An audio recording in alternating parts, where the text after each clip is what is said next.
Making Space for Young People is a research collaborative looking at an underrepresented group within nature connectedness. So the research focuses on young people, their views of nature and whether ecosystem quality affects their connectedness with nature.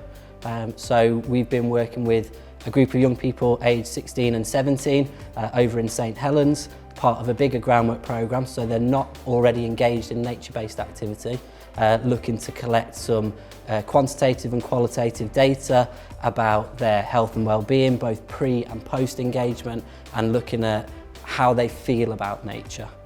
Well, there were two main things that really excited me about the project. First, from an academic perspective, it was getting the opportunity to work with people from varied academic backgrounds. So I'm a psychologist by profession, so I'm relatively well versed in how to measure characteristics of the individual, but when it comes to measuring the environment, I'm completely limited.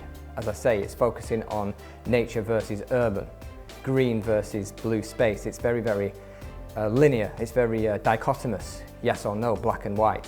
Whereas working with people from the environmental sciences, I've just given me access to that greater level of expertise when it comes to the environment. And also, I like to think vice versa. Those people who are typically working with the natural environment can hopefully gain something from working from a social scientist such as myself. And then also working with practitioners such as John, who's doing fantastic work with the groundwork team. It means that in the first instance I'm able to provide some feedback, some evidence base to the hard work that they're doing. But also from an academic perspective, it's a real bonus to be able to be working with practitioners, to know that the work that you're doing has a direct impact on practice and things that are happening in the real world.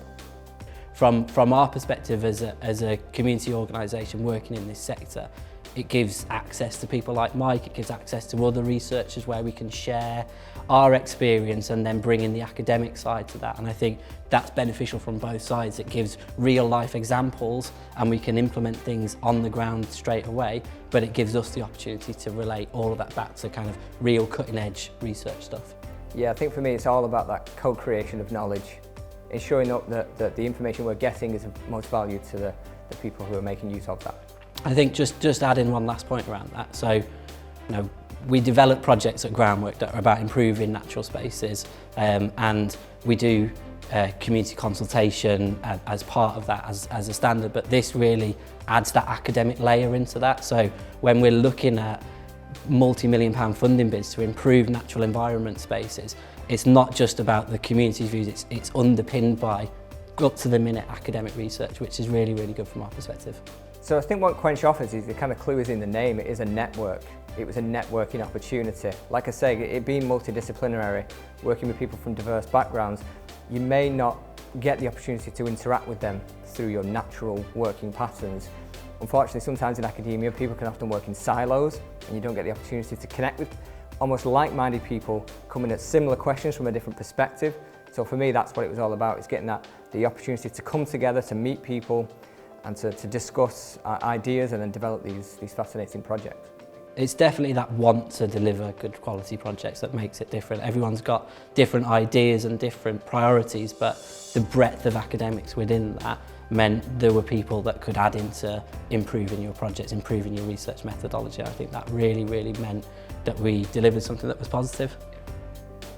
Yeah, and again, I think you touched on an interesting point there, is that the specific methodology we used, we engage in what's called photo voice with the participants, which is what we call a participatory method. So it wasn't simply observing them and then passively engaging with the activity.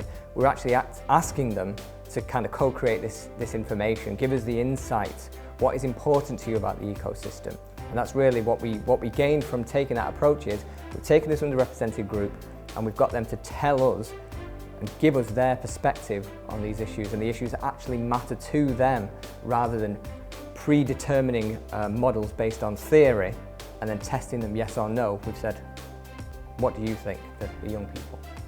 When you're looking at town-wide, city-wide, green and blue space policy that happens all the time, this is a massive underrepresented group, and this way of engaging with them, really listening to them, so not just sending out a survey and getting a few responses, really listening to them. It enables us to feed those views back and implement changes in the real world. And I think this research methodology is something that you could deliver everywhere. And as an academic, when you want your research to be impactful, when you're talking about local authority, you're talking about government and decision makers essentially, you recognise that you have to speak their language. You can't just beat them over the head with something that you want to get across. You need to ensure that the information you're giving to them is palatable. It needs to be grounded in robust research methodology that is going to be convincing. Like I say, it's going to actually encourage them to make these decisions. They have to be confident in the information you're telling them.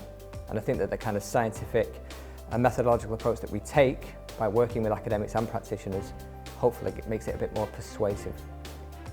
So thinking about where we go from here, having now engaged in the data collection, I think we're in a position where we can confidently say, based on this pilot project, is that we are now confident in the methods that we've employed, the different measures, the different strategies that we've employed. The data seems to back up that approach in terms of finding out this information. So the next obvious step really is to begin to scale up. So this is the point where we need to march forward. We need hopefully to engage with more funders, to get more funding to test this on a more larger scale. And again, from that you get the more rigorous data, and again it's more impactful when it comes to engaging with practitioners.